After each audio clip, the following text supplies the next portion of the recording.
Okay, I'm in this attic space. We're trying to figure out where it's leaking in the bathroom, which is by a bathroom fan. It's pretty hot up here. A couple of things I want you guys to pay attention to is how to find a leak. And here's a couple of ways you could do that when you're walking around in the attic and inspecting it to find it. First things first, I'm gonna turn off the light. If you look up, there's this pipe, and look at this light. Now this isn't the leak that we were told about, but it's clearly an opening, and I guarantee water's getting in here. It's most likely a pipe stack that is jacked. It's probably got a crack in it. We'll go on the roof and take a look in a minute, but let me show you a close up real quick. So look at that light coming through. If you look close enough, you can actually see there's a crack in the boot. So that's one thing that's leaking for sure. So we want to address that. Take a look at that up there. Now, a couple things I want to point out. If you take a look, the insulation is barely over the wood. You're supposed to have 18 inches of insulation. They have these gable end vents, but it's super hot in here. It's actually hotter than outside, and it shouldn't be. The temperature in your attic should be roughly the same as outside, and it sure as heck is not this hot or humid.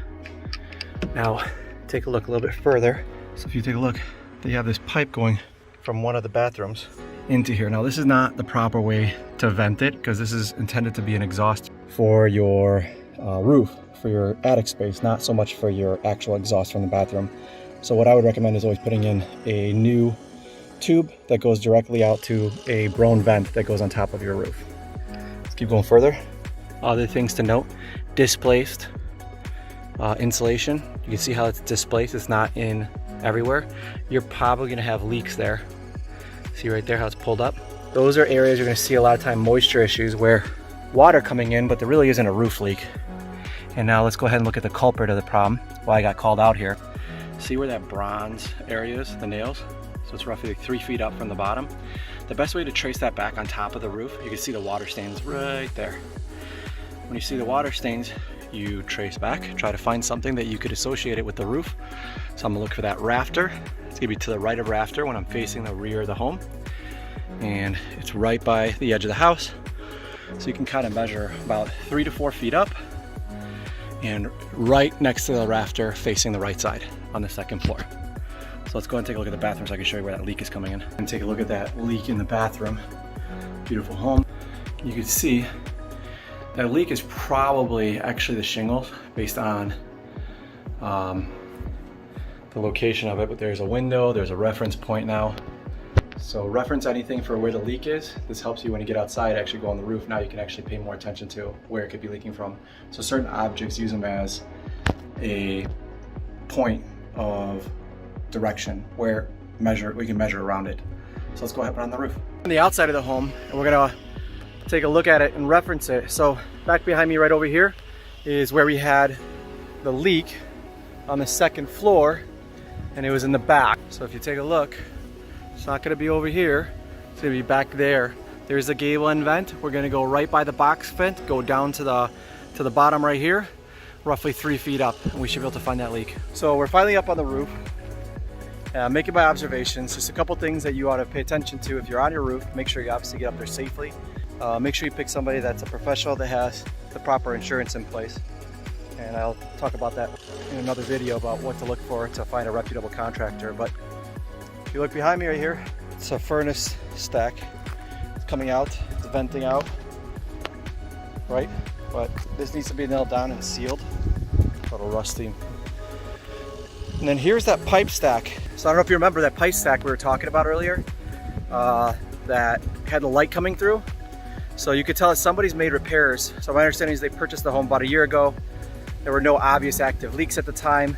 The guy did some repairs and remodeling, but you could clearly tell where he cut some corners and saved some money.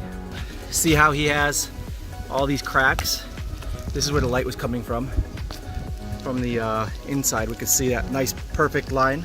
If you take a look over here, here's where we have our active leak. That's where we saw the stains on the actual ceiling where it looked like there was actually water coming in.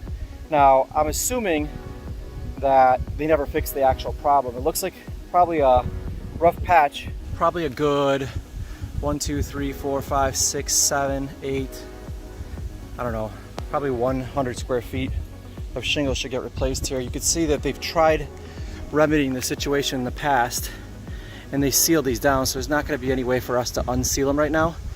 But you could tell, remember I talked about the reference points from the end of the roof and up 3 feet. We're up 3 feet. This is exactly where it's leaking. And you could tell this was a pre-existing problem before they probably even purchased the home, and someone tried to remedy the situation on their own. Probably only worked temporarily or just masked the problem.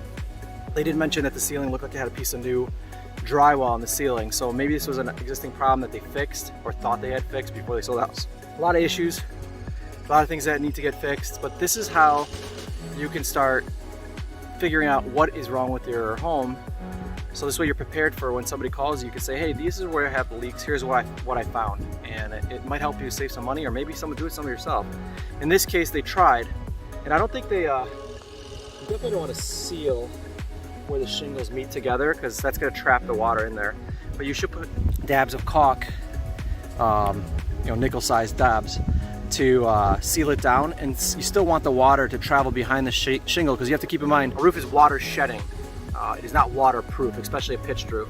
You want to make sure it sheds the water, and if water gets behind the shingle, which does happen, that has somewhere to escape. And if you seal the entire shingle down, which it appears they did do here, they did single it all the way down, so I can't lift this anywhere, even with the proper tools. We'd have to rip those out and pretty much put in some new shingles at this point. I forgot to mention there was another leak on the outside, and it was actually to the right of this window. If you see, there's no roof, no flashings, no nothing on there. So my best guess is it's above that window, and right there, roughly, it's probably the window. I would check the window and see if it's sealed around it.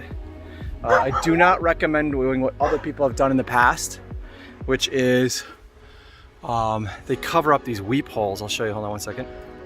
These tiny weep holes. See these little holes right here? They're necessary to let water through. Water is allowed to go behind the siding, it just needs to travel down. You want to make sure that you have Tyvek or some kind of weather wrap behind there. And let's check if this one does. It appears it does. I don't know if you guys can see it. Maybe I'll get sideways in there. See that little white? It's like a plasticky feel. That's what you want behind the siding. So if it's there, then most likely that window. So that's the culprit of the leak, most likely over here. Or it could also be there's no insulation in the wall right there, and it's just letting moisture build up behind it. I'm gonna go let the homeowner know what we found, and hopefully this video helped you out. If it did, I'd appreciate if you guys liked and subscribed. I have many more videos like this coming.